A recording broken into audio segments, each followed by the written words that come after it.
ever wondered what it would be like to be a Hall of Fame sports writer who spent 45 years covering this great state and the thousands of incredible athletes who have played on fields throughout Louisiana?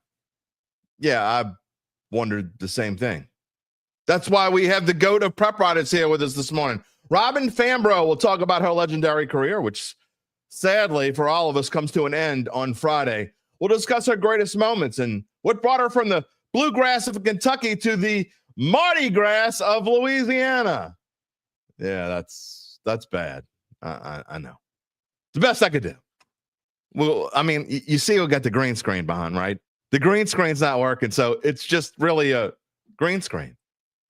We'll talk about all of that and the Saints putting the pads on. Gabe has something to say about the Hall of Fame nominees coming up. Speaking of coming up, so is Dattitude. It's next. If you're looking for the latest scoop and in-depth interviews on the Saints, the NFL, the Pelicans, LSU, along with the best bets of the week, then lucky you. Along with high-powered, in-the-know guests who cover our teams, Jim Derry brings plenty of Dattitude. And he'll always tell you the way it is, or at least the way he thinks it is.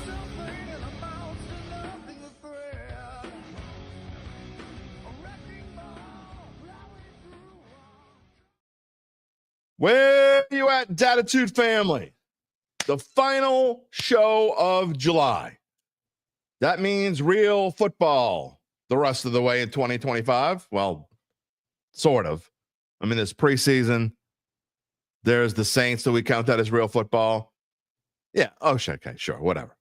We know one thing that for sure is real, and that is Dattitude, episode number 396, presented by Evangeline Securities for a Wednesday, July the 30th, 2025. If you don't know me, if you're new to the show, I'm your host, Jim Derry, 35 years in New Orleans sports media scene. I thank you for being a part of the Dattitude family. You know what is most special about our show? Not just today, but every day. Well, not every day.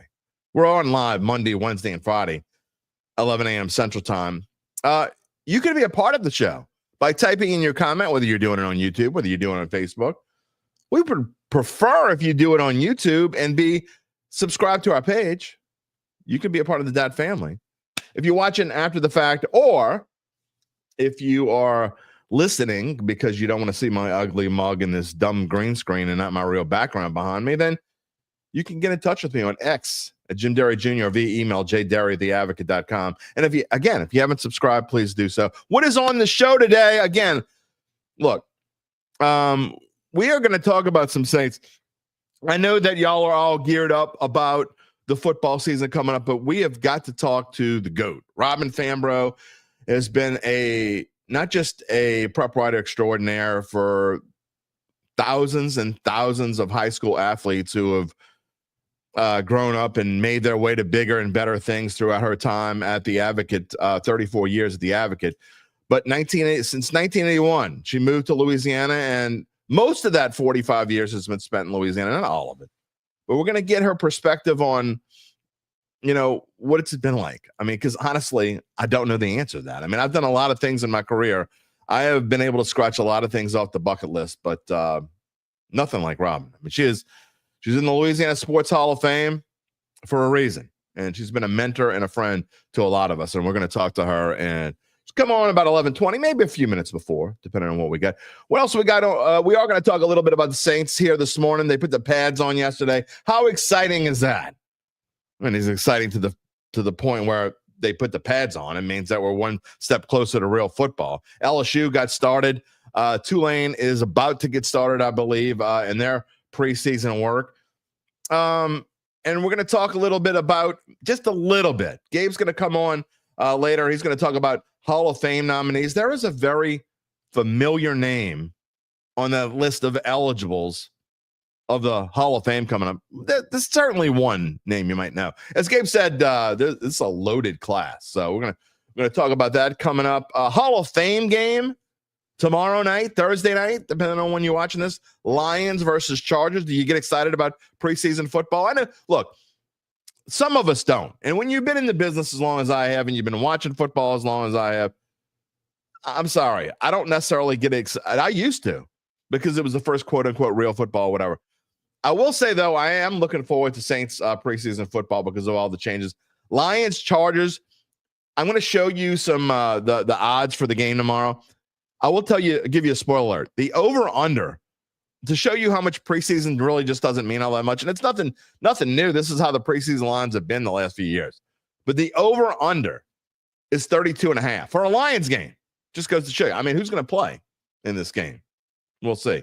I believe that Trey Lance is starting for the Chargers, a quarterback.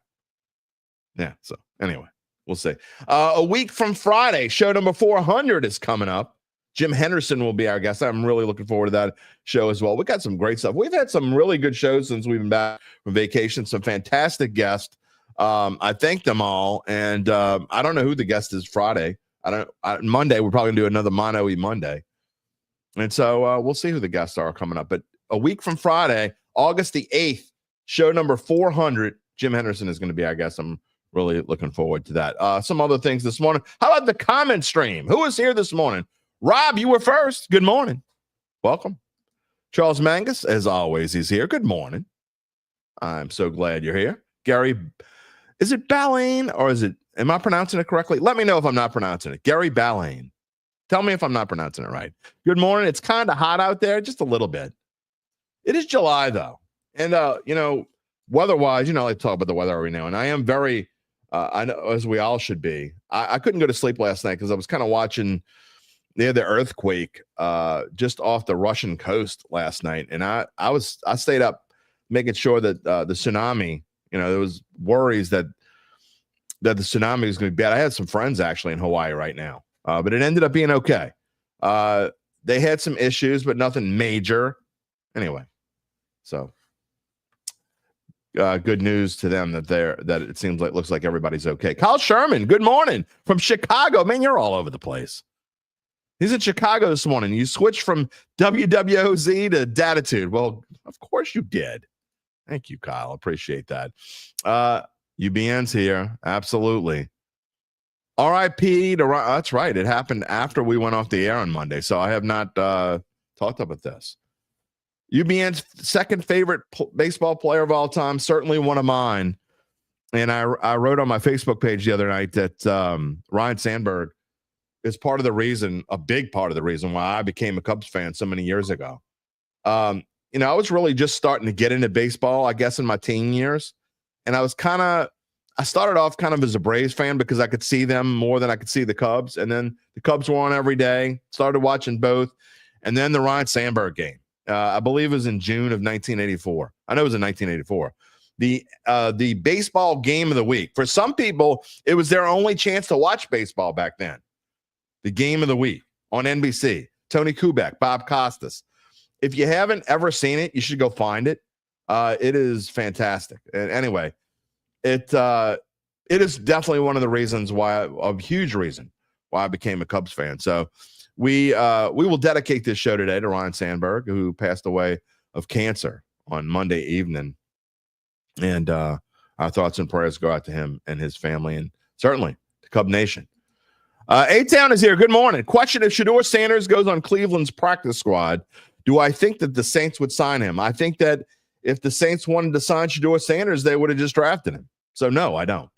I don't want to spend too much time this morning getting on the Shedeur Sanders train. Did you see the story about the owner? I don't know why he felt it was necessary putting the onus on the GM for picking Shedeur Sanders. Who cares? What? It was the 5th round. You don't have anything to lose. But so anyway, maybe we'll talk about that at another point in time. But the answer is no. I don't see why the Saints would take Shedeur Sanders off the practice squad. That is an interesting concept, though, that I never thought of, or thought, theory, whatever, A-Town. Will they expose Shedeur Sanders? Will they put him on the practice squad? Maybe they'll just have to put him on the roster. But they have a bunch of quarterbacks. So they're going to have to put somebody. I mean, Dylan Gabriel, they're going to have to put somebody on there. Who's it going to be? Will they get whoever gets put on there? Will they get picked up? I don't know the answer to that. Hakeem, Big Dog, what's going on this morning? Thank you for being here. A-Town, again, if y'all are late to the show and wondering why there's just a green screen, I should have put a tropical beach on my green screen. I'm having StreamYard and I did not get along this morning. StreamYard is the platform that I use to do the show here. So it was not working right. I don't know if y'all remember, but I think it was about a year ago. I had to do a show with just the green screen behind me. In fact, I'll show you. I don't care. Where is it? Live TV, boys and girls. But this is what it looks like if I do my regular background behind me. It fuzzes out the microphone. You see that? It's got like the green, it covers up part of my face. If I do the wrong, well, that might be a good thing. Yeah. So anyway, Gabe thinks it looks better without the background. And you know what? I kind of do too. So we're gonna just go without it today if I can figure out how to get back. There we go. So that's why it's just a green screen back there. Quo Vadis, welcome to the show. R.I.P. Ryan Sandberg, absolutely. And how you doing? Good to hear from you. Glad to see you watching this. Saint for life. Who dat? Dower Romero. Good morning. Thank you, sir. As always, the kind words. Brian Cavett. Where you at, Nola? You're right there on preseason. You always watch the Saints just to see the new guys. Well, I mean, you have to watch the Saints. I mean, even if I wasn't fired up about it, I would still watch it. But there's something about this preseason that we're more fired up, right? Absolutely. Owen Attilio, good morning. Let's see what else we got here before we move on. Yeah. So you know what I need to get to? Because we are going to probably bring on Robin a few minutes early. She's in the green room. But before we talk to the Hall of Fame, before we talk to Gabe later on, before all of that, before we get to more of your comments and the rest of the show, you know, I have to tell you about my friends at Evangeline Securities. Of course, they are a company that can help you decide if it's the right time to sell your family-run or privately held business. And just as importantly, they can figure out what that business is worth. If that's you or someone you know, it's time to reach out to Evangeline's founding and managing partners, Nick Braden and Ron Hemelt. They will start by scheduling a complimentary valuation from their offices either on Poydras Street or in Lafayette. From there, you will be well informed and begin to make the decision on if you want to proceed. They don't need a green screen. They don't need to worry about what's behind. No. And we will fill you more in later in the show about our friends, Nick and Ron, and their fantastic business. In the meantime, you can check them out at www.evangelinesecurities.com. MLB trade deadline is tomorrow. Any big moves going to be made? I don't know, but I'm not trying to tick my Cub friends off, but the Brewers are starting to look like the class of the National League Central. Just saying, 2 in a row, and pretty convincingly. The Cubs have had a bad couple days. The Brewers had won 11 in a row. Then they lost 2 of 3 to the Marlins and should have lost 3 of 3. Guy kind of bailed out in the third game. So I'm thinking, okay, the Cubs are going to go in there. I told Gabe, he asked me what I liked on Monday, whether I like Cubs or Brewers. I really thought the Cubs would come out. Well, no. Matthew Boyd looked like he was a mediocre pitcher, not a Hall of Fame pitcher. So I don't know what's going on there. Anyway, we'll see what happens. And again, we're going to talk more later on in the show about Hall of Fame nominees. Hall of Fame nominees. NFL Hall of Fame nominees. Brian Cavett says he watched Cubs a lot as well. Sandberg was one of his favorites. How could he not be? Don Damon, hello from Ruston, Louisiana. Way up there. About a 4 to 4.5 hour drive from New Orleans. Hakeem is excited because a change is going to come. Good or bad, the direction of this team excites its supporters, hopefully for the good. That there's no doubt about that. We've talked about change. There's no question. And UBN wants to know, did I see the Brewers fans with the L flags as the fans were leaving the parking lot? No. I don't care about that. The Brewers, honestly, they're in my top 5 least favorite teams in sports. I'm not just talking about baseball. And I think it's probably because not only do I just not like the Brewers because they're in the same division as Cubs, but there was something about Bud Selig that just bothered the hell out of me. I don't know. Let's talk about what's important. let's talk about what's important. Let's bring on our guest. We're going to bring her in early. We got a lot to talk about here this morning. We are going to get back to Saints in a little bit, and I do want to talk about Saints with the pads on coming up later. If we saw anything special with some of our Saints insiders, what their observations were at camp. Look, you can only talk so much about putting pads on. I mean, it's not that exciting, but we'll talk about it later anyway. You know what is exciting? Not a 45-year legendary career. Robin Fambrough, I'm so glad to have you on the show. I don't know why this is only the first time that you have come on the Dattitude podcast, but I don't know. I don't know. I'm trying to figure out why I've got glare, but I'll figure it out. Here we go. You're definitely better than me with the green screen going on. How are you this morning? You were 2 days away from vacation, if you want to look at it that way. Well, kind of. I'm kind of already on vacation, but that's another matter. Look, you don't always get to take those things with you. So I know you're a humble person, and so it's. But I need to shower some praise on you for a minute and just tell you, people don't know that people who don't know me well don't know maybe that I've spent a lot of my 35-year career in the prep world. Probably, I don't know, 10, 12, maybe 14 years of it. I'd have to go back and figure it out. But throughout the time doing all that, Robin, you have obviously not only become, not only were a friend to me, but working on Deadline, you have been a mentor of sorts and a mentor to a lot of us who have done this. And I just want you to know that you are, and you know this already, but you are so appreciated by so many people in our business, people that have even come and gone, frankly. Well, that's really humbling. And I mean, the whole reaction to this has been really well beyond anything I would have imagined. I mean, you're talking about somebody who grew up, I was the first person in my family to get a college degree. I was the first one to go to college.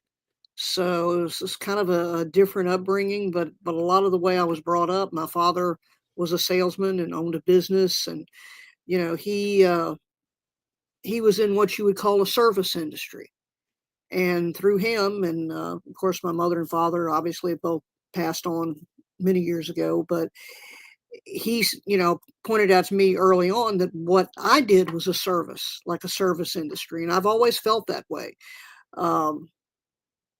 There are certain things you're obligated to do. You need to obviously go for facts. I love telling stories. And obviously keeping up with a lot of things, because there were a lot of things going on in high school sports. And that was part of the challenge, was how do you do that? Zach Ewing and I talked about some of that the other day, but it's the whole reaction to this. And by the way, thank you for the praise. As I've told all of you, y'all really, really, flatter me way too much, but it's been humbling, and it's been amazing. Robin, when people ask me what is the most important thing when you're a sports writer, what makes a good sports writer a good sports writer, to me, it's not necessarily the style of writing or just to me, the most important thing in my career has always been, and when I was writing, was to gain the trust of the people we cover.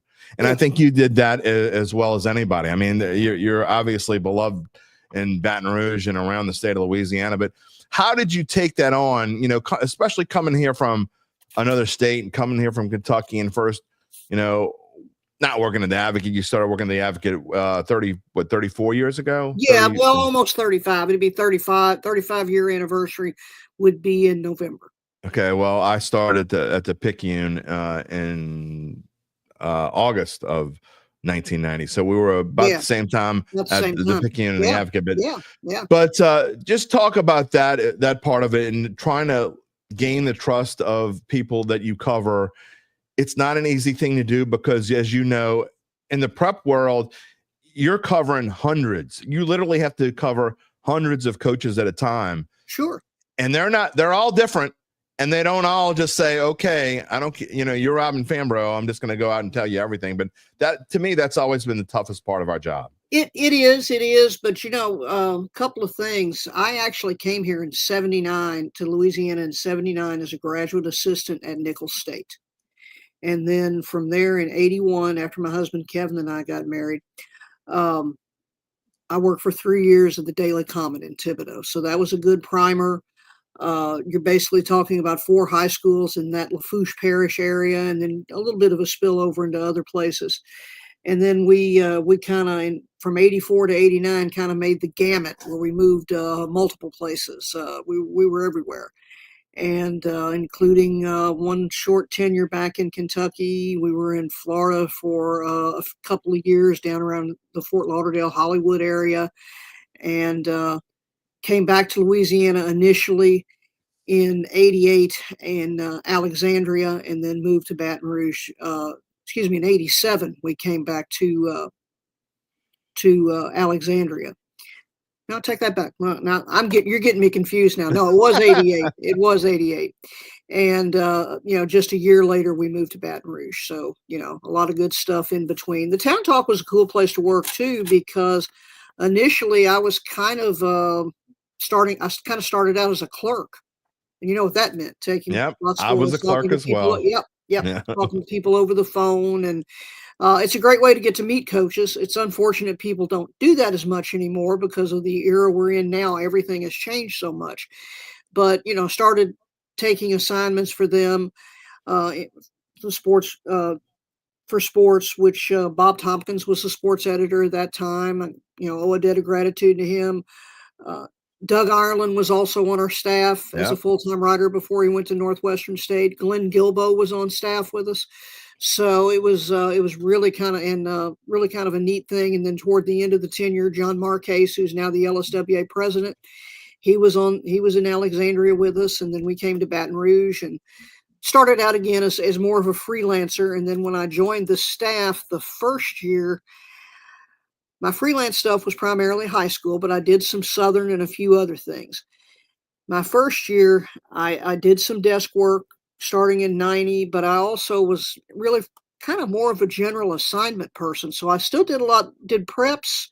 I did a little bit of LSU, like maybe LSU track here, or go out to Southern for this game there or whatever. And that actually proved to be invaluable to me, because when I got the prep beat, I had already met so many people. And then there's the other thing that I pointed out when I was talking to Zach is you kind of catch a break. Everybody says, "Oh, well, you're the woman, or you're the new person, or whatever." Right. Well, by that time, I kind of knew a lot of these people, or had met a lot of them. And fortunately, and as I've told a lot of the coaches who have been around a long time, I was very lucky that they got me and they understood what I was going to do. They understood that I knew sports, first of all. And that was one of the question too, was, weird questions. I said, well, one time when I was working in Thibodaux, I had somebody ask me if I actually went to the games, or I just wrote about them, Yeah, right. And no, we don't go. We don't go to the games. We don't go to the games. No, no. But and then I did have one. I wouldn't call him a colleague, but there was a guy. We were briefly in Slidell. We were waiting to interview a coach after, of all things, like a August scrimmage, and just looks at me and says, "So did your parents really send you to college to do this?" Now, think about this. I'm probably about 26 at the time. And really kind of blew a blank for a second. And I said, well, actually they did. So, that leads me into, and people, look, it's a different world today. And I know I have a wide range of ages who watch this show. And people don't realize that, okay, so when you started and you came here, and it was a good old boys club. And when I was growing up, there were really no female prop writers that I knew of. Yeah. I mean, I'm sure there were some. Very, very few female writers, period. How was it? I mean, when you came here, not just, I mean, I can understand why you would want to get in the business, but how tough was it for you to crack that good old boys club? Not just with your fellow writers, like you just talked about, but I'm sure there were a lot of coaches who were like, who's this girl here? That's where I feel like I was so fortunate to be covering high school, because I think you get a lot more of that when you're covering college or you're covering on the professional level. There's a lot more scrutiny. I contend, although there's, again, a lot of differences today, that high school sports remains one of the fewer pure sporting aspects you have. Yeah, we have a little bit of NIL, but it's not like what you have on the college level. Right. And that whole dynamic has changed too, obviously, with sports writers and coaches. But the people that I dealt with wanted to have their teams covered. They wanted to have stories told, and they were very receptive to me if I came to them with an idea for a story. Most of the time, I got it was a green light. Now there have been a few, some for personal reasons that they didn't feel like sharing the story, things that I knew from getting to know them. We kind of put the brakes on things like that. That was kind of a as need basis. Sometimes we were able to go back and visit it later and do the story, but they wanted to have their stories told, and I was more than happy to do it. What are some of your fondest? I want to get into a couple other things, but just your fondest memories as you talk about what are you gonna when you finally just at some point it's gonna hit you. I'm really retired. I'm sure it hasn't yet. I mean, you're still right. But what do you think you remember most? What are your favorite moments? You've done so many different things. I'm gonna kind of hit like an athlete. Or some of the other people, and I made this point at our Star of Stars event in May, where we had Eddie Kinnison. We've had different guests that we've had to interview, and I've done Simone. I've interviewed Simone when she came back. I interviewed Paul Maneri, and Eddie Kinnison was very personable. As a matter of fact, he's the first guest we had who welcomed questions from people in the audience. Like some of the athletes and everything, and it was very cool. And and that's the thing, I guess, that kind of bothers me. Even the high school kids get so much scrutiny and they put so much pressure on them. It's like if you don't win a state championship, and Lord knows we have a lot of them now. We can discuss that later too. but if you don't win a state championship, you're a failure. Or if you don't get a college scholarship, you're a failure. Or if you don't do this, and there's so much pressure. And I asked Eddie point blank, because here's a guy who played in the NFL. He was a superstar in track and football in high school. Weird thing about him, I found out that I never knew. For fun, in between football and track season, he worked out with the basketball team. He didn't play for them, but he worked out with them, and he play defense and all of that stuff. I'm surprised the coach didn't con him into playing. But I asked him, I said, now that you're past your career, high school wise, about 30 years, what do you remember? Because the kids in this room don't know that. They don't, Right. That's not their experience yet. What are the most important things to you? And he started talking about the memories of what other people have told me before, the memories of being with the team. And he told a story about just how there was a group of them. They would all have dinner at the house of one of the guys, like on Thursday night before games and stuff like that. Bus rides back, that type of stuff. Those are the things you remember, your teammates. Not so much. Yeah, there's probably I'm sure there's some highlights of big plays and everything, but a lot of that goes in the background, and certainly the losses and disappointments go in the backdrop too. You ever try to think about how many state championship games you've covered in your life? Oh God, no. Because you multiply them by, that's one of the other things too. People have said, but you covered so many sports. And I said, well, yeah, I did. As a matter of fact, I think I covered every LHSAA sport in a championship, with the exception of, there's one, soccer. Okay. Because Soccer. I don't know enough about it. I leave it to the experts, the people. Now, I've attended soccer championships, but I haven't covered them. I'll go down and get you an interview. I'll do other things, but that's just kind of not in my wheelhouse. I also avoided soccer like the plague, and somehow I was able to avoid it until in 2019, when I spent 2 years as the St. Tammany Farmer sports editor. Well, then you couldn't avoid soccer because we had too many good soccer. They're very good in soccer. Yeah, so luckily I had Joe Hom, who's now the sports editor at the Farmer. He's a big soccer guy. Exactly, but I found I ended up having to cover a few state championships there. But yeah, I mean, look, what are you going to do when, I mean, that you've been in the Dome every year for however many years in a row. I mean, well, here's the weird fact. This is really in the weird zone, because not a lot of people know this. I actually covered the first Prep Classic in 1981. Wow. Because E.D. White was in it. Remember, Okay. I was in Thibodeau at the time. and I was working for the Comet. E.D. White was in that, and they played John Curtis in the very first game of the day. So I think Ron Bricado and I may be the only two people media-wise who can say that they've, we're at the first one and the most recent one. And Ron Bricado, who worked for the Times-Picayune for a long time, and then the Clarion Ledger, and he's also retiring. Well, actually, he's going to work for Brother Martin. Oh, is he? I did not know that. He's going to be their sports information director. I spoke to him yesterday. That's outstanding. He's pretty excited about it. And I mean, some of these schools, I applaud them. Catholic High has a sports information director here in Baton Rouge. They're the only one that I know of. A lot of them probably have somebody who kind of coordinates things. But that was kind of forward thinking with the closure of the Clarion Herald. There were questions about, what he had questions about what he would do. And Brother Martin, actually, they reached out to him. Well, that's fantastic. I'll love to hear that. Ron was already gone from the Picayune when I started way back when. So that goes to show he spent time in Lake Charles. He was actually the prep writer for several years in Lake Charles. Part of the time, I think he lived in a trailer in Westlake, just on the other side of the river, which, and kind of a simple life type thing. But, he had one of those moments that I think kind of rings true to us now, even back then, where he was trying to set up a network of coaches, and kind of like what we've had. Everybody was pretty receptive, but there was one coach that just refused to, really respond that much.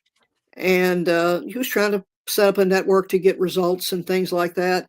And I think I'm going to project this, unaware of the surroundings and, that you have that many schools, and he was the only person trying to cover high schools. And basically the guy said, well, I'm not going to do any of that. That's your job.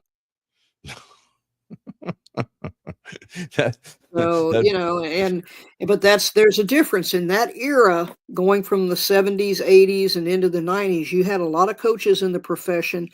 They did things like that.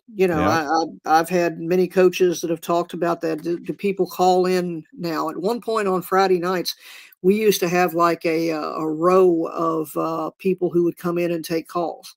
That's not the case anymore because people don't do that. We have like one clerk. Matter of fact, Lee Feinswald once made the comment that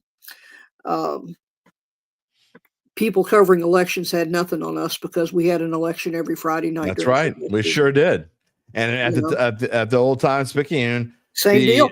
It was the same thing, and they would come in on Friday night, and they would basically go take over the living department, which was they took over part of the newsroom, and there was like 2 banks of desk, and I would come back in from games, and would go over and ask, or if somebody wanted to know if there was a game that was in, hey, did anybody take this one, or right.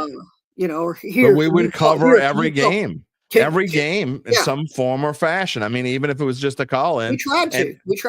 And I don't know what you paid just the call-ins, but I remember when I started on Friday nights, like the people who just called in, like whatever, whether it be someone from their football, one of their assistant coaches, or a student who was taking stats or whatever, they got $10 to call in. And so $10 35 years ago. We didn't do that. We didn't do that. You didn't do that. Yeah, we didn't do that. They still wanted to call in. They wanted to get they still wanted to call in. A lot of them did. A lot of them did. To think about how things have changed. We had at the Picayune back then when I first started, and I was like I said, I started off covering preps as a stringer for a year, and then permanent was an agate clerk for a few years. When I started, we had 7 agate clerks. Yeah, 7 agate clerks, and the thing that you talk about how the Advocate has one clerk. Yeah, we actually have 2, and they kind of rotate. But I mean, usually, very seldom do they work the same night. Most that would be during football season or some other. Or I'll tell you what, state track would be another exception where we would kind of load them in and say, hey, you need to do this. Because they'd have to type all that in. Yeah. Yeah. Oh, which state championship are you going to miss the most? Obviously, we'd spend weeks at a time in Lake Charles doing boys basketball. Now girls basketball is in Hammond, and then you'd go back for baseball and softball, and you'd spend time in New Orleans, or you might do powerlifting somewhere else or whatever. But which state championship you think you're gonna miss the most? Well, I think there's a natural attraction to say football, and I would agree with that just because of, you know, people, and there was a little bit of a groundswell against this last year that you got some people who claim they're tired of the Superdome. And I actually wrote a column about that. It's like, are you kidding me? Are you really kidding me? The kids aren't tired of it. No, they're not. And that's what a lot of them don't see. You may be tired of it, but your kids are not. The way I closed the story was I went down on the field to watch Edie White warm up for that first one. And just, the joy you see of them kicking them, they're trying to practice extra points and everything. And, you just have this with the heads up and they're looking around and wow, and hell, this year you're playing in the place where the Super Bowl is going to be played. That's right. How cool is that? Yeah. And you've had national championship games played there. But, yeah, there was some consternation about that, but I think there's no other media atmosphere like that either. We don't really get that. I mean, there are nice places that we've gone to. Basketball, we've been at the Cajun Dome. We do that for volleyball now. We got the Pete Maravich Assembly Center that we were in for a while before it was renovated, so it was a little different than it is now. And the others are all, and Hammond does a great job. All the host sites do in general a great job, but each one has its own parameters. But there's nothing like, even for us, I don't think, being in the Superdome. Dattitude podcast here this Wednesday morning. We are celebrating the career of the Hall of Famer, Robin Fambrough, who is retiring on Friday after 45 years of sports writer, again, 34 years here at the Advocate. What has changed the most since you started, at least since you're since you went to the Advocate? What has changed the most in this business, you think? You'll appreciate this. Not other people won't, because they don't understand what we do. But the loss of time that you have to get things done. Yeah. It's different when you work for an online site or somebody that when you have to hit a deadline. And the week before I started full time, or actually the week I started full time, I think our deadlines, we lost 30 minutes off the deadline for production. And you know how that goes too. Every time they do and this is not a knock on anybody, any newspaper right, that it is what it is, been employed by, or anybody else. But they'll come in and say, well, okay, we're getting this new software, we're getting this new system, and it's really going to help us. But it never, you kind of envision that maybe, hey, we'll get a little bit of time back, but that's never reality, because it always takes more time. So it's we used to have until midnight sometimes, occasionally. Yep. Occasionally, not very often, but occasionally. At least till 11:30. Yeah, exactly. And but now you're pushing it, like for our New Orleans edition with Christopher Gabe. Their deadline is 9, and that's really a push. The Acadiana guys, that most of their stuff go, because it's earlier than that. They have an earlier deadline. They go next day. Yeah, and there used to be 7 full-timers. I don't know how many full-time prep writers there were at the Advocate when you got there in 90 or 91. One? Oh, there's always just really been one. I know the Times-Picayune had at one time for many years, until probably 20, maybe 20, certainly till Katrina, maybe shortly thereafter, there were 7 prep writers. I mean, full-time prep writers. Right. And then all the stringers that go along with it. So we were able to cover everything. But I know, and you and I would work in the same circles. And then when we made the big cut down in 2015, at one point, you were the only person covering prep sports in Baton Rouge, and I was the only person covering prep sports in New Orleans for quite a few years. And I think that's why that's what started the gray hairs for me. Yeah.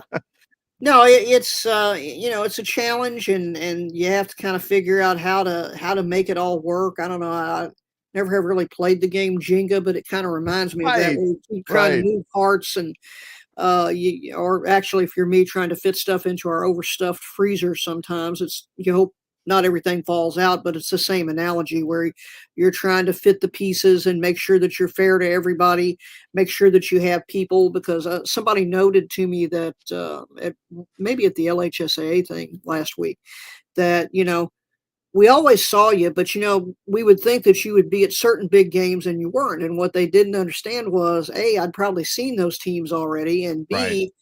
I use that as an incentive for some of our freelancers that you would get to cover X number of big game for whatever reason you would, might need be, or, it might be a question of proximity. That person may only be able to get to that game That's true. from where they worked or whatever, and it just worked better for me to take a farther outpost.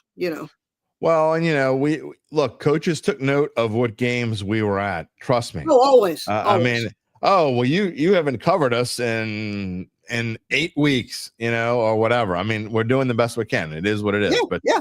I mean, on a completely different note, something that's in the comment stream, and I want to make this clear to people. Charles Manga says, this may be stupid of him, but is there some form of NIL in high school sports? Earl says, not in high school, but the answer is yes, there is NIL in high school sports. That started about 3 or 4 years ago. Eddie Bonine and the LHSA have allowed it. Go ahead, talk about that. A couple of things about that, though. The LHSAA had no choice. That's a federal law. That's correct. Correct. And I'll never forget, Michaela Williams, who's now at LSU, had just finished her junior season at Parkway. And about 2 days after it passed, or after it became law, somebody screenshotted me a picture of a big video billboard in Shreveport of Michaela Williams and in Inter Parkway uniform. It was obviously a game action shot, and it kind of looked like one of our action shots. I don't know if that was the case, but it was a Gordon McKernan billboard. And they asked me, they said, can they really do that? Is that really her? And I said, well, I hope she's getting money for it, because trust me, that's really her. Yeah. Look, I mean, you want to talk, we talked about, and it kind of segued into what we were talking about, things that have changed since we started. Could you imagine back in the day, like when we were starting, could you imagine Bill Bumgarner writing about NIL in high school sports? No, I really can't. But, with that gruffy voice. Yeah. Oh yeah. Yeah. Yeah. I can't imagine that at all. But I mean, it really, the strange thing about NIL in high school is it really hasn't, it hasn't been the problems that a lot of people maybe projected. It's like I talked to one of my coaches last year. It's like, hey, what they envisioned was this school has a quarterback and the parent goes out and buys offensive linemen to come to the private school. Right. And that's not how it works, because NIL money goes to the student. There is a name, image, and likeness thing that you have to do. So you can't just give somebody money. That's the other thing they don't realize is NIL is tax deductible. The very first year that happened, several college athletes got in trouble. In fact, one guy, I can't remember who it was or where he went, he signed a big contract. It was a football player with Adidas. It wasn't from Louisiana. And then he signed with a school that was a Nike school. So you know what? Adidas wanted their money back. Yeah, well. And there's not only that, they also don't realize that they have to pay taxes on that, probably. That's what I'm saying. They have to pay taxes on it. And that's the whole thing. It's tax deductible. It has to be reported as income. So right. You're not doing this under the table. It has to be, right. If you get 20 grand from somebody, you better say that's right. That's right. It has to be accounted for in some way. And trust me, the coaches were as scared about this as anybody. That's why it was kind of funny when Elijah Haven signed his deal with Matt Bowers, and everybody made a big deal of it. And, it was like, I called, and the coaches aren't involved in this. That's the other thing people don't realize. I checked in with his coach that night. I said, hey, what's, what do you hear? What do you know about this? He said, well, not a whole lot. The family had reached out for input. And, just not a whole lot. He says, but, something about to the effect that the kid does have a new ride, and he had just gotten his driver's license. So, there's It's many hard to different ways fathom. that works. It's hard to fathom. It really is. Well, it really is. And I mean, well, it's just different. Each one is an individual case. I That's don't correct. think you could. I think he's as I've told several people, Elijah's a very unique case in a lot of reasons. For a lot of reasons, he's a 4.0 student. Has been kind of a prodigy in basketball and football his whole life. He's almost 6'6" now. Part of me wonders, 6'6" quarterback, and he's a good basketball player too, but he's really focused in on the quarterback aspect of it. He's number 1 in the nation for the 2027 class. Comes from a family of professionals where, it's you just don't know. You can't take every saying, oh, that's just a money grab or that's whatever, because Yeah. somebody's saying, well, Matt Bowers is Ole Miss or whatever. And does this mean he's going to go to Ole Miss? And I said, we don't know anything. Well, I mean, We just want to see that's what's going to football. Yeah, that's what's going to eventually play into all this. I think we'll see whether that happens or not. Why retire now, Robin? I mean, I know it's probably an obvious question because you're just ready, but in the grand scheme of things, I know how long have you been thinking about it, and what was the final say? Okay, I'm doing it. Well, probably thinking about it, the first real thought was maybe 5 years ago, but I knew it wasn't really something that do right then. But in the last couple of years, there are some concerns and some things that have come up for me personally that just kind of need to address. I am 68 years and 3 months old. So, we've got a grandson who's 4, who lives actually in Metairie with mom and dad, and just got a lot of things that have changed, and it's time to go do that part of life. My sister-in-law, who knows me probably as well as anybody because she's been in our family about 56 years, so that means she's known me for much longer than most people. And they made the point, I've missed things there in Kentucky, and she said, now that you're retiring, it was a great post, but we're ready for some family time, and I would like to do that, and I still want to do some writing, just don't know what that's going to look like yet. I will tell you that one thing about this gig, and I certainly, people talk about, you must really love your, and look, don't get me wrong, I love doing this podcast. I love working from home. I love being able to spend time with my family, but I miss the people. I miss the coaches. I miss the players. But, one day my wife said something that rang home true, and I'm sure you've thought about this many a time, but she didn't mean anything bad by it, but she just happened to say it about 10 years ago, and I've never forgot it. She says, you realize you spend more time with other people's kids than your own. Oh yeah, no, and that's a thing too. And Zach also brought that up the other day when we were talking. He said something to the effect of, how did y'all do this? Well, when we moved to Baton Rouge, our daughter was basically about 2.5 years old, so you want to have stability. And you want a place to settle down and all of that. And I've had a couple of other people say, well, you missed a lot. Well, yeah, to a degree, I probably have. But when you think about it, I could go to New Orleans and drive home. Even when the basketball championships were in Lafayette, I could go to Lafayette and come back. So really the most significant times when I miss things would have been maybe during a championship event, random here or there, but not as often as you would think. Now, yeah, maybe some AAU basketball things. She was a swimmer. I missed a couple of sectionals that she did, but by and large, I was proud of the fact that we were able, my husband and I were, Kevin, who I've been married to for 44 years, we were able to juggle things. We were always able to juggle things to make sure that she was cared for. Obviously, we were blessed to have a babysitter who lived next door. So if I came home at 10:30 or 11 o'clock at night, I just go over and scoop her up off the couch and walk back to the house and put her in bed, wake up the next morning, and we'd do it again. Go to the bus, go to whatever.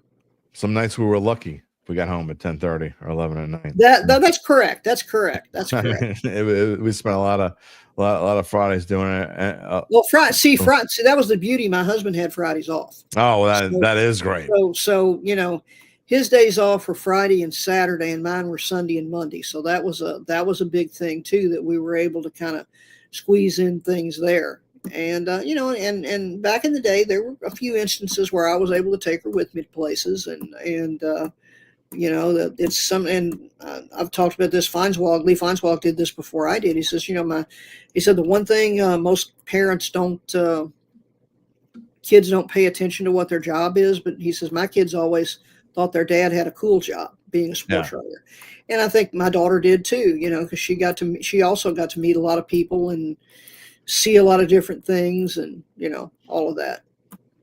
Well, before I let you go, just what do you think you're gonna miss most? I mean, are you still gonna go to some games here and there, or are you just gonna? Yeah, I think that's probably a thing. I had one coach that was really kind of sweet. He sent me this email about, or actually a text, and then he emailed me later about some stuff about that they were gonna miss me and all of that, and I kind of said, hey, you know where I live, don't you? And so there's a pretty good chance that there might be a chance that might show up to some games there. I think you're going to have to. 5 minutes from my house, so why not? Well, I mean, I'm lucky that on my end that I'm able to do play-by-play for VSN on the side, that I'm still able to go, because otherwise I'd have to go sometimes too. I would miss it too much. Yeah, and I mean there are select places that I can probably still go to, but that's kind of an option too. Again, just trying to figure it out. I mean, right now I'm we talk about how we have to be hyper focused on what's next, and I would agree with that, because my last day officially as an employee of the Advocate is Friday. On Monday, August 4th, it's the start of the 4th annual Grammy camp, where our grandson has 2 weeks where he doesn't have camp or school. Mom and dad both work from home. So so that's me for 2 weeks after that. You're gonna miss putting that tab together. We haven't done a tab though since 17. Okay, well, you still do a bunch of previews and stuff. I mean, we do. Yeah, we've done a bunch of previews and everything. Getting every roster, getting every schedule. Oh yeah, getting every schedule. Always getting schedules and rosters in time for the Jamboree. That was always an interesting challenge. I mean, they just posted it a couple of days ago. EBR, the big Jamboree that they've always done here. Last year they did it at Southern, and there was some concern about doing that again. There were people who were not pleased with. Most obvious thing they weren't pleased with is the schools didn't get as much money. If they play at a school site, they can split the money in a different way. So I was a little surprised to see they did post that they're going to do it for the second straight year at Southern. So, that's a big deal too. And that's, if you ever want to like a hazing type indoctrination into the start of a season, go to a Jamboree where they have 4 straight games. And I've been to them before where actually sitting at Olympia Stadium where we were supposed to have 3, and you can never get the teams on and off in time. That the warm up is ridiculous and all of that. And I got a call from the office when cell phones were relatively new. So how's it going out there? And I said, well, this was almost 10 o'clock. I said, well, I'll be filing a story for you in a couple of minutes. Well, how's that last game with Southern Lab going? I said, I can't really tell you. They're warming up right now. They haven't even started. Maybe you can just get some rosters and schedules together just to have fun. Do it on the side. No. Well, Robin, seriously, Hall of Fame, the Louisiana Prep Sports Hall of Fame in 2019, the Louisiana Sports Hall of Fame in 2020. I can't imagine what that was like. It was amazing. Yeah, just to be a prep writer, to be able to do that is incredible. And we've had the late Ted Castillo, who preceded me, and this is an interesting factoid that I brought up to Zach. between myself, and I'm on the lower end of the scale. If you combine the years that Ted had and the years that I have, Baton Rouge has had 2 high school writers over 80 years. That is crazy. That is crazy. And And, whoever gets this job next, they got some big old shoes to fill. well, we will, I'm kind of anxious to see what happens next for all of us. Well, and lastly, Hall of Fame, what an accomplishment. But to get this trophy, and I got to show it, I got a front page. Oh, yeah. Get this trophy, when I saw that, I started thinking about what I would feel like if the LHSA gave. Now, they probably won't. I'm pretty sure they won't ever give me this trophy, but I'm just trying to think in my head what it would be like. To me, that's got to be the honor of a lifetime, just to get that trophy, that state championship trophy. Yeah, that was really, really cool. As I told several people, I said, I said I would never be able to get anything like that as an athlete or as a coach. So, to be able to get something like that is really cool. Oh, and by the way, it's heavier than I thought it was. It's been a while since I picked one of them up. You know what? I don't know that I've ever picked one up. All the state championships that I've covered. I picked one of them up. You know how we would go into executive session there at the office, and they had one for a while that was like a dummy that was on display, what the championship trophies look like. And I think I went over and picked one of them up one time. Just for the Carl Sherman says, congratulations on a great career.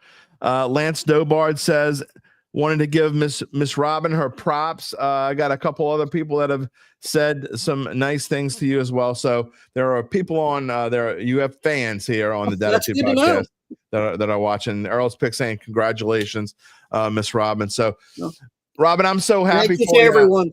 Thank you to you. I am thrilled, for you. You're going to be very much missed. We weren't in the same circles as much the past, 3, 4, 5 years. But I remember at times, sitting together in those rooms, just banging away at our computers and all of us helping each other. And I don't think the one thing that people don't understand is, this was a fraternity. I mean, And what did you probably remember what I used to always tell people, especially when we have somebody new that would come in here. Probably to a degree, we're, in some circles we are competitors, but here's the thing. At the end of the day, all we have is each other. That's right. Better help each other. That's right. I don't know, though, that I will miss those all-state calls. I don't really miss those all-state calls. That's one thing. That's going to be an interesting endeavor too. Yes, it will. And to see who takes that over. Robin Fambrough, thanks so much for taking time out, and a happy retirement. I hope to talk to you soon. All righty, well, take care, and thanks for having me. Absolutely. See you later. Take care. Bye-bye. Robin Fambrough, everybody. I mean, look, I'm not just saying this. Again, being in this business for as long as I've been in this business, it'll be 35 years coming up in August. And she's still, I consider her a mentor. And when I came back to prep in 2013, after taking, I had been out of prep for a long time. I mean, it had been since Katrina. So it had been 8 years since I'd covered any prep at all. And getting in there, and guess who? I mean, I probably asked Robin for as much help as anybody. At that time, we were technically competitors, but it didn't matter. And that's just, and like she said, we help each other. And that's kind of, as much as talking to the coaches and all that, I miss that as much as anything, is hanging out with fellow sports writers and working on deadline and being in that room. It's just, it's really, you can't describe it. And being in that room, that's why, she talks about football. I think I miss most about covering prep. I think the basketball and the softball, and just being there, and you're there for a week and we're all hanging out with each other and we're all family. And anyway, I'm so glad that she was able to come on the show and give her story, and fantastic talking to her for sure. We're going to talk about a few things when it comes to Saints camp, that the Saints actually put their pads on. And I know that many of y'all are going to find this shocking.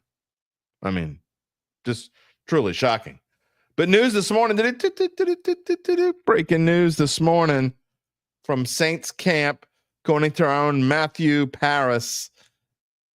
Coach Kellen Moore, said that tight end Juwan Johnson, I don't know what's going on here.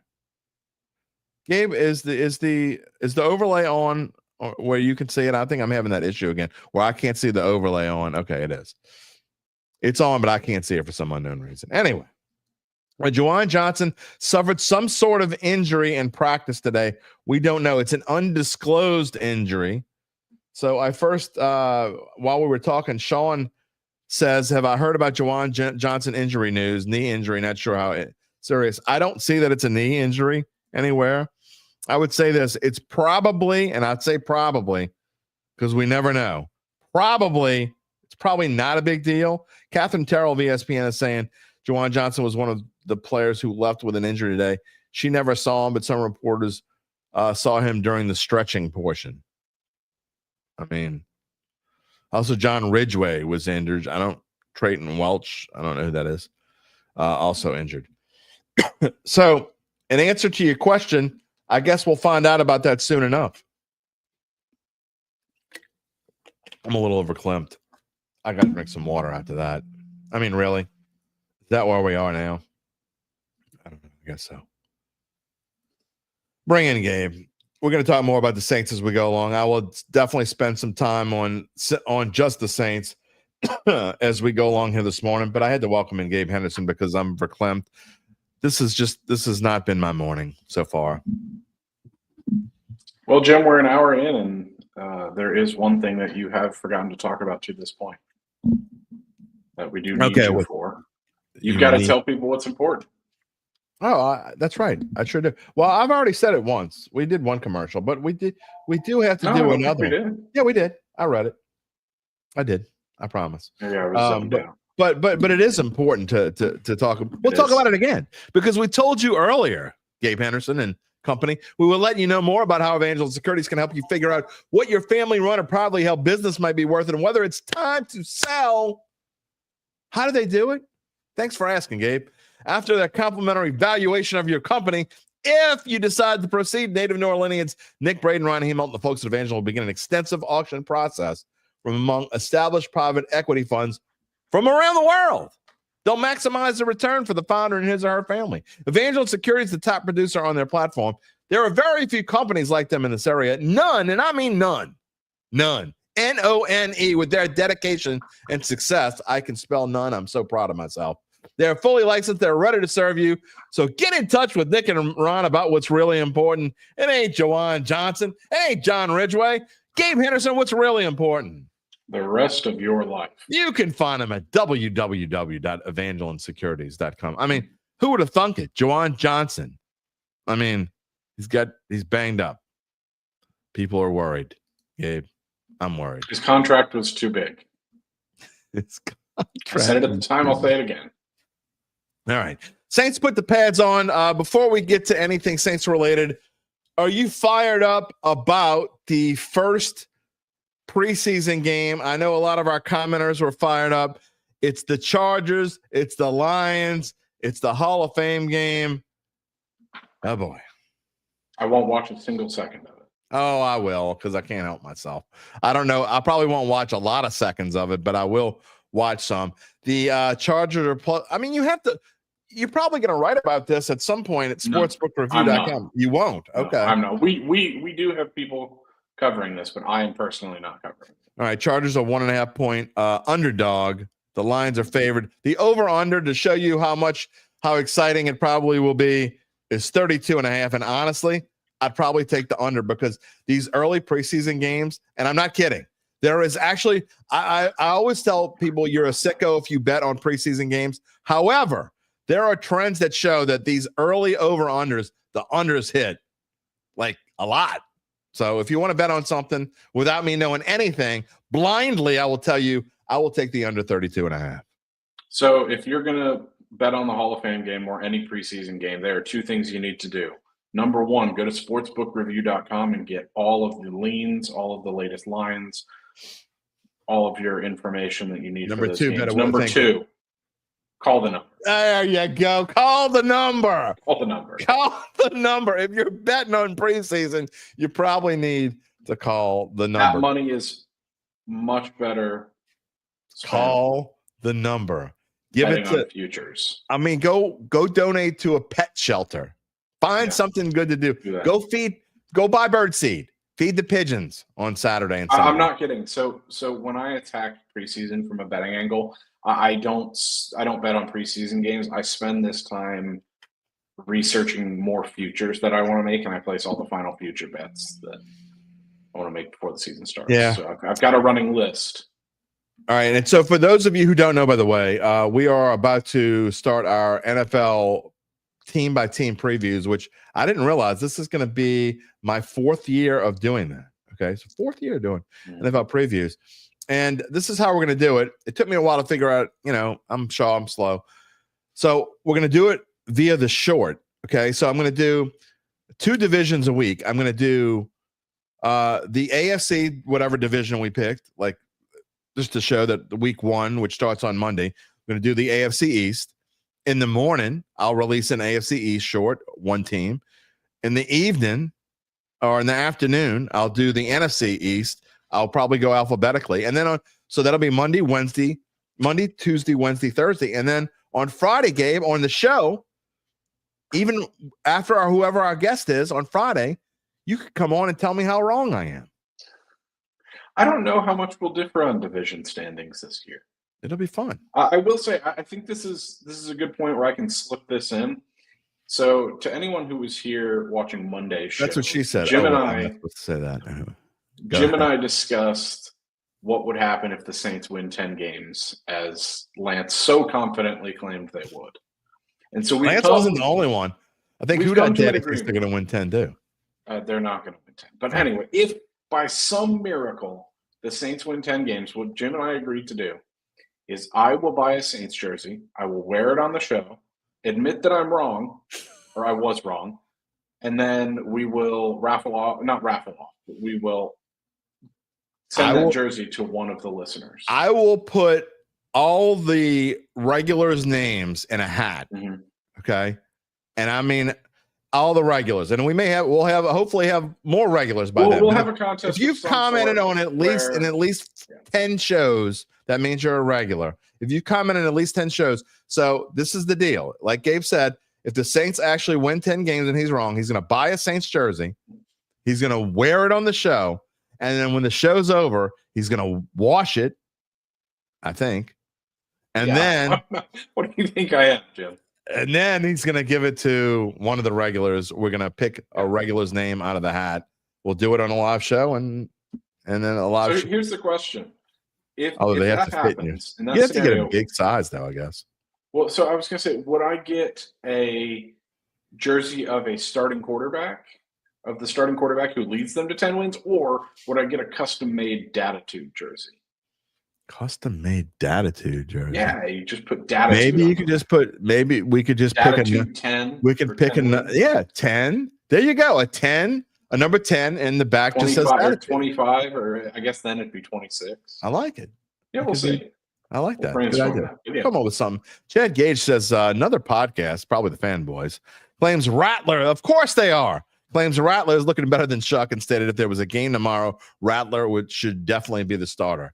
Well, here's the thing. That's why you should stop. No, I'm not going to tell you that. By all means, listen to the other podcast. I think that's a no shit claim, because Tyler Shuck has had only a couple days in pads and only a week and a half of camp. Well, 2 days if you count today.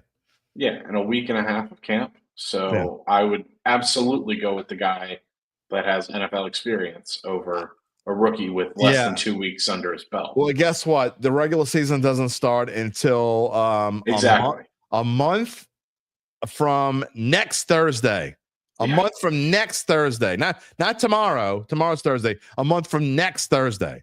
So the season, that's my favorite thing. I love that. If the season started today, or if you're watching a game, if the season ended today, well, it doesn't end today. I hate that. That's one of my least favorite. If the season started today or the season ended today, it doesn't start today and it doesn't end today. Up there with, well, if you remove this, then this would happen. Exactly. Yeah. Or it's like the people who were saying, if you remove the Drew Brees, Sean Payton years, Mickey years, not great. Correct. Exactly. You take away If the you Super take Bowl. exactly right, yeah. But if you take out the years that he didn't have Sean Payton and Drew Brees, he's fantastic. Anyway, whole different story. All right, I want to get into something that we were talking about before: the Hall of Fame, the NFL Hall of Fame for 2026. They came out with their nominees, I guess. The nominees are, and there's one name that Saints fans will definitely know on this list that I didn't even realize. I didn't think about it, I guess, but who is eligible for the Saints Hall of Fame? I mean, not Saints Hall of Fame. Who is eligible for the Pro Football? The Pro Football. Go through some of the names. The Pro Football Hall of Fame. So here's the thing. I looked up what you said earlier. So between 4 and 8 new members are elected, and the selection can elect a minimum of 3 and a minimum of 5 modern era players per year. Say that again. Say it one more time. There is a max and a minimum of 3. Maximum of 5, but between 4 and 8 people are usually inducted every year. Okay, so I thought there was a max. Okay. Mm-hmm. So go ahead. Going through and looking at guys who are eligible first time next year: Drew Brees, Larry Fitzgerald, Jason Witten, Frank Gore, Julian Edelman, Greg Olson, LaShawn McCoy, Des Bryant, Marquise Pouncey, Phillip Rivers, Steven Gostkowski, and Geno Atkins. That is a pretty. Wait, what was that first name you said again? Larry Fitzgerald. No, that's not the first name you said. His name's Spencer Rattler. Oh no, Tyler Shock. Not Derek that Carr, legendary. Jameis Winston, quarterback. Just Andy Dalton. Drew Brees. Drew Brees is eligible. Drew Brees. Now, here's my question to you this morning. Yeah. Which dumbass douchebag is going to be the one who says, I'm going to be the one who's not going to put Drew Brees on my first Hall of Fame ballot so people can talk about me and make me famous? I don't know. So, but I wanted to essentially today just sit down and talk about these guys and who's going to be a first ballot. Well, I mean, among that class. So you're nothing that resembles a Saints fan. You care less one way or the other. But yes, I mean, Drew Brees is a first ballot, right? Go ahead, say that. Yes, absolutely. I thought I was gonna be calling you names in a minute. No. It's not even a question. If he's not first ballot, then I don't know what we're doing with the Hall of Fame. Yeah. Just scrap the whole thing. So I'm looking at it, and a minimum of 3, maximum of 5 modern era guys. So if I'm looking at the guys who are on the ballot for next year, I think when I was doing this exercise, there are Larry Fitzgerald's certainly on. Yeah, there are 5 guys that stood out to me as guys who should get in first ballot. And 5 guys that are first ballot? 5 guys first ballot. Yeah. Okay, let's see if I Drew agree. Brees, obviously. I agree. Larry Fitzgerald, obviously. Yeah. I think Jason Witten has to be first ballot. No. That's iffy for me. No, he's got the second most ever among a tight end, only behind Tony Gonzalez, and he's got the second most yards of among tight ends, only behind Tony Gonzalez. I mean, I'm looking at his career right now. It is pretty impressive. First time All-Pro.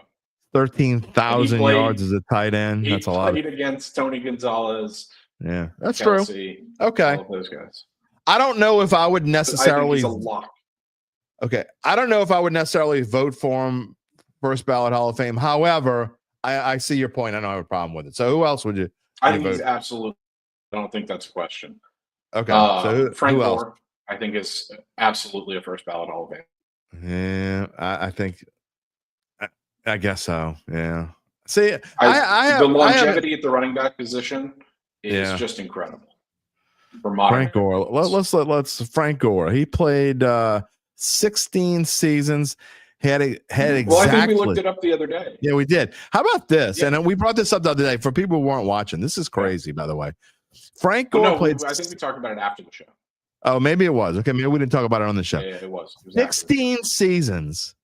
He had exactly, how about this? Exactly 16,000 yards. Even with my limited Shaw math skills, I know that averages 1,000 yards, rushing yards. That's not his receiving yards. He had another, how many? He had another Probably almost not. 4,000. So, wow, they didn't let him just catch a 15-yard. If he would have caught a 15-yard pass, he would have had exactly 20,000 yards of total offense because he had 39.85 in receiving. We were talking the other day. Yeah, we were talking about the other day about Alvin Kamara and how he's never had a 1,000-yard season. Yeah, Frank Gore averaged 1,000 yards. 1,000 yards. That's 16-year amazing. career. Rushing. That's a first ballot Hall of Famer. Yeah, I think you're right. Okay, so that's 4. That's a Who's first the ballot fifth? Hall of Famer. By the way, before you get to the fifth one, Sean says Breeze, Fitzgerald, Witten, Gore. Okay. Yeah. I mean, I think those are the 4 guys that are absolutely going to get it. This next one is just what I think should be first ballot. I don't know if he will. I think Greg Olson's a first ballot Hall of Famer. Oh, no. I think so. All right, I'm going to look. And it's not all stats for me, but I think Greg Olson, by the way, other than Tony Romo, might be the best color analyst in. I think he's the best business. color analyst. And you can make an argument that he is the best because I think he's fantastic. And it sucks that he got pushed to the side. 8,683 yards. He played 14 years. I don't necessarily have a problem with him being in the Hall of Fame. I don't think he's a first ballot guy, but he did have a long career, tough for a tight end. He had, let's see, his last 4 years, though, he only played 7 games, 9 games. Then he played 14 and then 8. But he played 1, 2, 3, 4. He had 5 seasons in a row from 2012 to 2016 where he played in every game. He didn't miss a game. I mean, it's something to be said. Again, I wouldn't, if he got voted in first ballot, I don't think he's gonna, but if he got voted in first ballot, I don't think I wouldn't roll my eyes, but I definitely would. I think you can also make a case for Phillip Rivers. Well, I mean, he's not eligible this year, right? Yeah, no, he is. Oh, he is? He's been retired 5 years? I think he had to be retired 5 years. I don't know, but I know he's eligible. Okay. Well, maybe it's a different. Keith Joyner tuned in from way up north in Monroe. Well, welcome, Keith. You know what? Keith, there's somebody that's further away than you. How about our friend JC?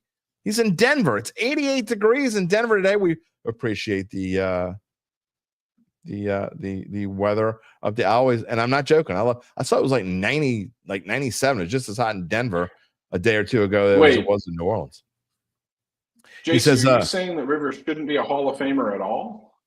He says not a Hall of Famer. Or you think just first ballot? He says he will probably get in at some point. Rivers is absolutely a Hall. He's definitely a Hall of Famer. Rivers retired before Breeze. I don't think so. He played for the Colts. He played for the not Colts. That long ago. Yeah, 20. Maybe it was 21. Let's see. Let's look him up right here. Not first ballot. He retired in 2020, which is the same year as Drew Brees. He played for the Colts, so there you go. So he is. This will be the 5th year that he doesn't play. So hence why he's. Belichick is also eligible. Oh, he just said he just means first ballot. Jason I saw. That's okay. I think he is, but I also think he's much better than Ben Roethlisberger, who has a good chance of being first ballot. Okay. I think overall, I mean, we talked about this when we discussed the all-time quarterback room since 2000. Phillip Rivers is perhaps the most underrated quarterback of the last 25 years. I can't say that. I do think he's underrated because he doesn't get enough credit for what he did. Yeah. But when you don't do much in the postseason like he didn't do, and he had some decent teams, but he is underrated. He doesn't get enough credit for what he did. Well, I mean, you got to look at it, and this is why it's kind of boring, Gabe. I think that's why he doesn't get the credit. I'm not saying that's the right. No, I don't disagree, but when you look at that, the reason I hate that argument is because it's kind of like the AFC now, like what I was talking about with CJ Stroud the other day. Not to compare the two. But when someone said the Texans might not make the Super Bowl in the next 10 years, I agree with them because look at the quarterbacks in the AFC. Yeah. You're looking at Allen, Mahomes, Burrow. Yeah, Lamar. We still should have done it. And the same goes for the AFC during Rivers' prime years. I mean, you had prime Manning, prime Brady, prime Roethlisberger. I mean, Yeah, no, I don't it's disagree. unbelievable the talent. And Especially Charles, as of late. Should Breeze be in yes, the top 10 of all time of quarterbacks? yes, Yeah, I think he is. I mean, I think unquestionably. he's top 5 actually. I don't know about top 5. He's knocking on the door. I don't No like to CJ sit there and rank Stroud. him like that. No CJ CJ Stroud's Stroud. not there yet. Maybe another year. All right, final thoughts because I got to get back to Saints before we wrap it up. We got about, if you want to get your final Saints comments in, you got about 5 minutes to do so because we're going to be wrapping up the show here real quick. Of that ballot, I think LaShawn McCoy also deserves to get in. Mm-hmm. I think You can't get them Gostkowski all will in, also though. get in. No, I'm saying overall, not just first. Yeah. I think Shady definitely deserves a place. You're right. This is a fantastic class, by the way. It is. Of nominees. I think Pouncey might get in. I don't know though. I don't think. I don't think Des Bryant will get in. I don't think he had the longevity. Oh, Desi. Des? We'll see. We'll I don't think Edelman's a Hall of Famer either. I don't know. So you're not doing anything with this game, huh? This Hall of Fame game? Absolutely not. Me personally, no. Check out Gabe Henderson, sportsbookreview.com. MLB previews galore, though. What is your pick of the day? Clay Holmes under 3.5 strikeouts. All right. There you go. The Padres have the third best strikeout rate in the league, only behind and Kansas City, and Clay under 3.5 at a 7 clip over his last 10. So, but I actually do like the Mets to win that game because has been just terrible this season. I'm sorry I steered you wrong on Monday. It could be Friday. I don't know who our guest is. It could be just me and you again on Friday. We'll see. Hopefully, I'll have this green screen thing figured out. If you are just joining and wondering why my screen is green, I'll get to it in a minute. But anyway, we'll be talking about MLB trade deadline probably. Yeah, that's true. We'll see you on Friday. Sounds good. All right. Again, if you're just joining us or you joined us at, I talked about it before Robin was on. The reason why I have literally the green screen behind me and not my usual backdrop is because something was going on. I usually come on about an hour and make sure everything's okay. And for some reason, my green, and I'll show you what it looks like. If I put it on, I'll do it again. But when I put on my green screen, for some reason, unknown reason, it's got I'm all fuzzy, like Eric Asher was last week. I don't know what's going on with that. So anyway, instead of looking like this and looking like things are going through me and having to be amateur hour, I figured I would just do the green. Not that it's always amateur hour here on Dattitude, but we have fun with it being amateur hour. All right, final Saints thoughts. Again, the Hall of Fame game tomorrow night. Chargers, Lions. You can let me know on Friday whether you watched or not, what you saw of it. Sean says the Rat should be ahead. He's a second-year player. One padded practice. All of our side chair coaches overreacting to Shuck being a typical rookie. What is Rattler? I mean, look, we spent plenty of time. You can go back and watch Monday's show, and I'm not telling you, we can talk about whatever you want to talk about. But, I gave you all the reasons why I think anyone who could it be Rattler? Sure. But anyone who thinks it's Rattler right now, or it's going to be Rattler, I think you're just being a little bit unrealistic. Again, I don't know. I have to say this almost. I'd like to find. I don't know how many shows I haven't said this in the past, 2 months. But you don't draft a guy with the 40th pick of the draft and you overreach to pick him. I mean, there's no question the Saints overreached. Kellen Moore overreached. Mickey Loomis overreached. Whoever overreached to pick Tyler Shuck at pick number 40. He still would have been there at 70. I have almost no doubt in my mind he still would have been there at 70. Not going to go through all that again. There was another quarterback pick for, I don't know, I don't remember when the next quarterback, it was a little bit. It was a minute before the next quarterback was picked. Anyway, all that being said, forget it. The point is, you draft a quarterback with the 40th pick of the draft, and then you got somebody else, some other coaches, the old coaches guy who was drafted in the 5th round who went 0-6. But they said it's an open competition. I don't care what anybody said. It doesn't make a difference what they said. Who Kellen Moore said or anybody else. It doesn't make a difference what they said. It's going to be Tyler Shuck, barring something really strange. And that means that the only way that Spencer Rattler starts is either A, he clearly wins the job. And I mean clearly wins the job. Like, not just like everyone thinks he wins the job. Not just the Spencer Rattler lovers and not just people on the fence. He has to clearly, and I mean overwhelmingly, win the job. Or, as we talked about, potentially Kellen Moore says, you know what? We're going to lose our first 4 games, and I don't think he's going to think this. This is why I don't think it's going to happen. We're going to lose our first 4 games, and I'd rather Spencer Rattler go out there and lose them. That way I can just put in Tyler Shuck, a la kind of what the Patriots did last year with Drake May, and then ease him into it. I just don't think they're going to do that. Doesn't make sense. Sean is talking about Juwan Johnson again. If the injury is serious, where do the Saints go at tight end? I don't know. I mean, we talked about the potential of Noah Fant. Does that mean they offer Noah Fant more money? Well, let's see what this injury is before we start saying what if.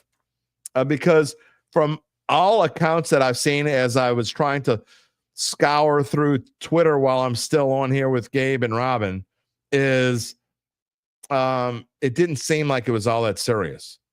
We'll get an update tomorrow's practice. Kellen Moore says he will give an update. But I don't think it didn't seem like it was that big of a deal. But whenever someone who gets injured often gets injured again, you always wonder. And you have to think about that. Even if this one's not serious, Juwan Johnson at some point is probably going to get injured. The Saints clearly need help at tight end. You know, I saw another, I don't know, podcast / service, whatever, throwing out there what's going to happen with Taysom Hill. Well, Taysom Hill is almost certainly going to go in the PUP list. You're not going to see Taysom Hill till mid-October at the earliest, in my opinion. I'd be very, very surprised if Taysom Hill is not on the PUP list. And if he goes in the PUP list, he can't come back till week 6. I believe that's what it is. Or after week 6, whatever it is. He can't play in September. I know that. So if he's gone, Foster Moreau's hurt right now.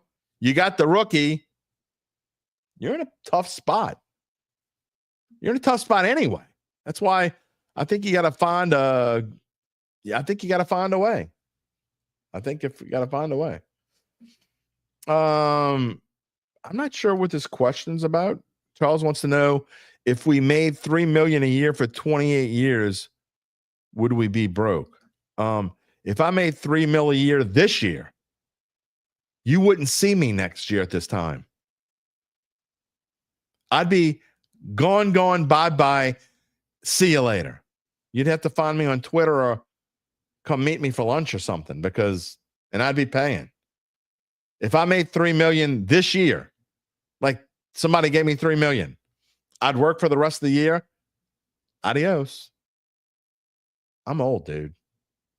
So the answer is no, I'd be gone. He's talking about former athletes who are having financial issues. Oh, okay. Well, anyway, give me $3 million. See what happens. Rob says the sky is falling reaction to a rookie, and all of 2 days of camp is getting way too much airtime. It's July, Rob. I hear you. But that's what, who was it that said we got to give the people what they want? Unfortunately, I agree with you, but what the people want is to talk about quarterbacks. So at least once every show until, I don't know, maybe until January, we're going to talk about the quarterbacks. It's going to happen.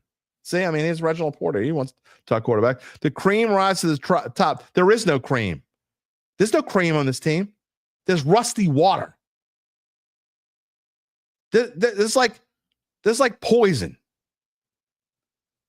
Cream rises to the top. Rattler is calm and oh, you crazy? Rattler is calm and cool. Did you watch the games he played in last year? Shuck guessing too. Where are you getting this from? Oh, Gabe Henderson says, oh boy. He says the cream on this team starts and stops with these, the New Jerseys. They're kind of cream colored, aren't they? A combination of cream and khaki. Reginald, I love you, my man. I appreciate you being a member of the Dattitude family. But Common Cool is definitely was not in Spencer. It was not in Spencer Rattler's MO the last time when he got to play for 6.5 games. What? He played a half and then 6 other games. Kind of stunk up the joint. But he only had, but that's my favorite. But he stunk. It's just the truth. The new guy is not going to take the old guy who stunk. Okay? That's why I'm saying he doesn't, for Spencer Rattler to win the job, he can't just win the job. He has to overwhelmingly, there's no doubt about it, Shuck stinks, win the job. And then even then, at some point, you think they're going to go through this season and not let Shuck play? No. Because if they do, they're going to be in the same, but you have to know what you have. Okay? You have to know what you have. Chad said if we ever head to Lafayette, I mean, it's almost halfway for Gabe. Gabe, and it's a little bit closer to me than it is to Gabe. Maybe we'll go to Lafayette one day and have some. I'm up for that. I'm a gamer. Ron Hendrickson says he's not a believer in throwing money around, but the current tight end situation makes me rethink that. Go get Fant. He's the best of the free agent. I don't disagree with you there. And they have the money to throw around. I'm not an overpaying. Don't overpay. But I think there are 2 things that I think this team should go, quote unquote, overpay for. And that is a tight end and a veteran receiver. I know they've got Brandon Cooks, but I think they need another one. Bob Means. Yeah, Bob Means could be great. They still need I think they still need a veteran receiver. I don't want this to be the last comment of the day, but it might be. Robbo, Saints go 4-13 and sign Arch Manning. You might be right on the 4-13 part. You mean draft Arch Manning? I don't think Arch is coming out, dude. Just don't. But I think there's a I'm going to put it at 50-50, and I think that's being kind. I think there's a 50-50 chance that the Saints are in the same boat next year for the draft. Now look, what if they're in this situation and they don't want to admit it? Because we know the Saints have been stubborn before. Would they even admit it? That's a question. Now, I think it's more, they might not admit it. That's a whole different story. But there's at least a 50-50 chance that the future at quarterback, no, it's more than 50-50. I don't know. Whatever it is. There's another question. Would the Saints admit it if Tyler Shuck stinks, or I don't even have to say he stinks. If Tyler Shuck is not going to be is obviously, to most people, obvious, not the quarterback, that's a whole different show. If it's obvious to most people that Tyler Shuck isn't going to be the future at quarterback for this team, will they admit it and go draft one in the first round next year? I don't know the answer to that, man. That's an interesting question. We'll talk about that and a whole lot more on Friday's show. All right, a couple more comments here. Charles, thank you. Great show again. We appreciate it. Reginald says, both quarterbacks don't want to make mistakes. Rattler's hungry. They're all hungry. Reginald, they're all hungry. You don't know what he's waiting for when he throws the ball. Some people say he throws the ball too quickly, and I'm not just saying that. Sean says Cajun Cannon said if he were the coach, Shuck wouldn't start until about week 6. He ain't the coach. And he didn't pick Shuck with the 40th pick of the draft either. Ron says he tends to agree with a tight end wide receiver and a veteran cornerback. I don't know if you have that much money. Too young a quarterback, too small wide receiver, tight end I already spoke to. And Chad says he would like another cornerback too. Yeah, I mean, those are certainly the top 3. What order, I don't know. All right. we'll have plenty to talk about. Again, I don't know if we have a guest on Friday. I'm not sure. We'll find out. I'll make a call or two. We'll see. I already made one. And I'm not going to say who it is, but I made a call to someone and I got ghosted. Is that where we are? Got ghosted. Just one person. Only called one person. Got ghosted. Oh, well. Hopefully I'll have the green screen thing figured out by next show. We'll have our backdrop back. I don't know what's going on there. I'll try to figure it out. I got a whole, 2 days to do it, or a day and a half, whatever it is. That will wrap it up for us on Wednesday. I want to thank today's guest, the Hall of Famer, Robin Fambrough, the GOAT of prep sports writers. If you missed her, go back and watch it. And I know y'all just want to talk about Saints. And you're like, what are we talking about today? We're not talking about Saints. Not talking about LSU. Not talking about Tula. No, this is not just a Saints show. Okay, it's Robin was a very important person. Has been a very important person to me throughout my career. When I talk about GOATs, I'm telling you, man, I wish you could have seen her in action. For some of you, I guess did, but and the athletes that she's covered in her career. I mean, look. Some of the ones I've covered in my career. And she's been doing this 10 years longer than me. So anyway, so glad that she came on and told her story today. Of course, we thank Gabe for being behind the scenes and then in front of the camera as well, giving us some good info on Hall of Fame nominees. Who knows what we'll talk about on Friday. It's been a while since Gabe really fired me up. You got to work on that. I haven't been pissed off, at least not by Gabe. I mean, there have been people piss me off. Y'all say some stupid crap. Sometimes. I love you anyway. And you are our guest. You're the family. You're always here. We want you to be here. Please be here every show. We hope you can join us next on Friday. A reminder, you see it on the show, our next show, Friday, August the 1st. August. You see that? August. It's birthday month. It's football month. August the 1st. 11 a.m. You'll be here. I know you will. And if you need a reminder, you can subscribe to our Dattitude YouTube page. Click the little bell. You'll receive notifications whenever we go in there live.